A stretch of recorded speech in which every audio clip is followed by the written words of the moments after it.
La scène est devenue culte, Steve Rogers pose la main sur Mjolnir, le marteau qu'aucun autre Avenger n'arrive à soulever, et on le voit bouger de quelques millimètres. Plus tard, on le retrouve carrément en train d'enchaîner les coups de marteau comme s'il était né pour ça. Qu'est-ce qui a bien pu se passer entre ces deux moments?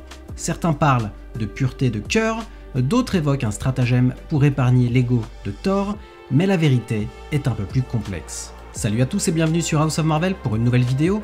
Aujourd'hui on va s'attaquer à une question qui fait débattre pas mal de fans de Marvel depuis des années. Pourquoi et comment Captain America peut-il soulever Mjolnir? Pour quelles raisons profondes il en devient vraiment digne? Et surtout pourquoi il ne peut pas le soulever dans l'ère d'Ultron? Dans un instant on va plonger dans l'évolution de Cap et découvrir la véritable raison qui se cache derrière son pouvoir sur Mjolnir. Préparez-vous parce que c'est loin d'être juste une affaire de force physique ou de noblesse de caractère. Préparez le café, installez-vous bien confortablement, je suis Julien et vous êtes sur House of Marvel. Ok, on se replace d'abord dans un contexte précis d'Avengers, l'ère d'Ultron. L'équipe est réunie pour une petite soirée détente quand surgit l'idée d'essayer de soulever Mjolnir, le marteau légendaire de Thor. La plupart des Avengers, Tony, Rhodey, Clint s'y essaient sans succès. Et puis il y a ce moment assez inattendu où Steve Rogers parvient à le faire légèrement bouger. Juste un tout petit mouvement, presque imperceptible, mais qui suffit à faire éclater un grand sourire de soulagement chez Thor. À première vue, beaucoup ont cru que Cap avait volontairement relâché son effort pour ne pas froisser l'ego de Thor, comme s'il avait perçu qu'il pouvait réellement soulever Mjolnir et qu'il n'avait pas voulu humilier son ami. Cette interprétation est plutôt flatteuse pour Steve et clairement elle se défend.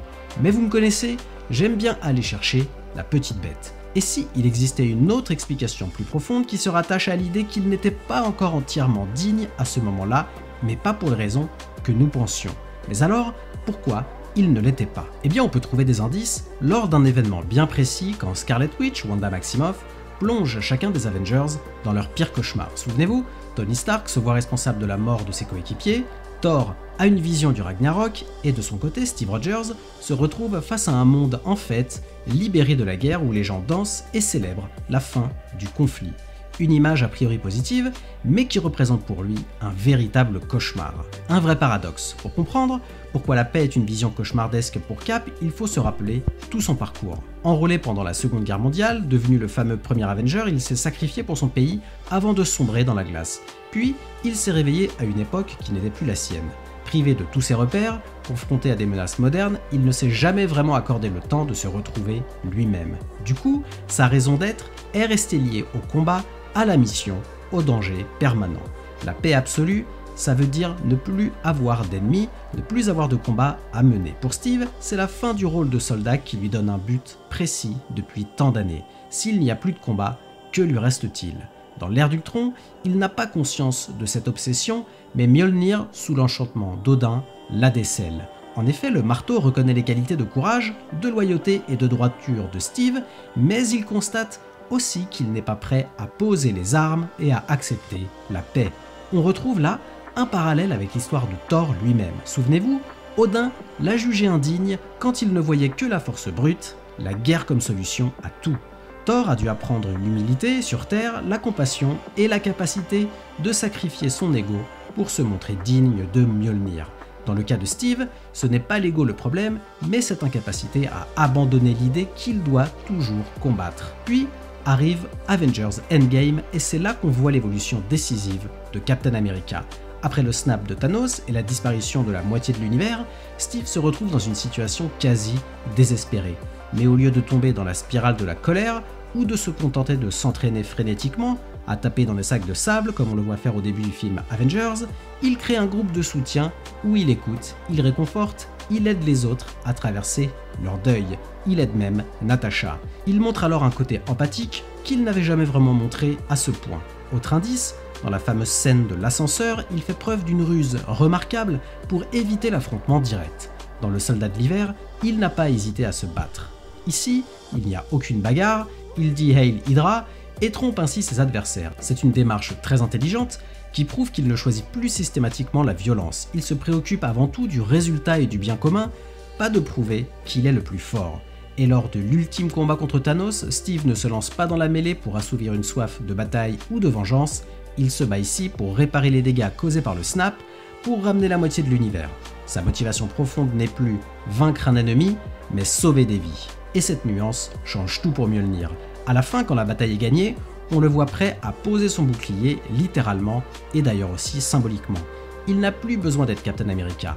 Il se permet donc enfin d'être simplement Steve Rogers, un homme qui aspire à une vie normale, et c'est pour ça qu'il rentre dans le passé, retrouver Peggy. C'est précisément cette capacité à lâcher prise, à ne plus tenir à l'icône du super soldat qui le rend pleinement digne. C'est pourquoi, au moment où il brandit Mjolnir dans Endgame, on comprend que la dernière barrière intérieure est tombée. Il ne s'est pas soudainement découvert plus fort physiquement, il a simplement changé d'état d'esprit. Désormais, il se bat pour protéger, pas pour combattre. Il est prêt à vivre en paix lorsque la guerre n'est plus nécessaire.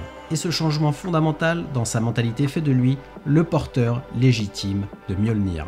En fin de compte, on voit que soulever le marteau n'est pas seulement une question d'être gentil ou altruiste, il s'agit d'atteindre un équilibre où l'on est capable de faire la guerre quand elle est nécessaire, mais surtout de savoir y renoncer quand elle ne l'est pas. Cette leçon, Thor l'avait déjà apprise en partie et Steve finit par la comprendre à travers son propre parcours. Le petit mouvement de Mjolnir dans l'ère d'Ultron était donc un signe. Steve n'était pas loin d'en être digne, mais il lui restait à dépasser ce blocage intérieur. Et ce blocage s'effondre au moment crucial d'Endgame, quand Steve choisit la voie de la protection, de l'aide, plutôt que de celle de la guerre, et qu'il prouve qu'il est prêt à poser le bouclier pour retrouver une vie normale. C'est exactement ce qui achève de le rendre, enfin, digne de Mjolnir. Voilà. C'est la véritable raison pour laquelle Captain America finit par soulever le marteau. À vous de me donner votre avis maintenant, que pensez-vous de cette théorie? Est-ce que vous aviez compris ça dès le début? Ou est-ce que cette interprétation vous surprend? Faites-le moi savoir en commentaire et n'hésitez pas à me faire parvenir vos théories, j'adore les lire et en débattre avec vous. Et comme d'habitude, merci d'avoir regardé cette vidéo. Si elle vous a plu, merci de la liker et de me donner votre avis en commentaire. Aussi, pour ne pas louper mes prochaines vidéos, abonnez-vous et activez les notifications. À la prochaine sur House of Marvel.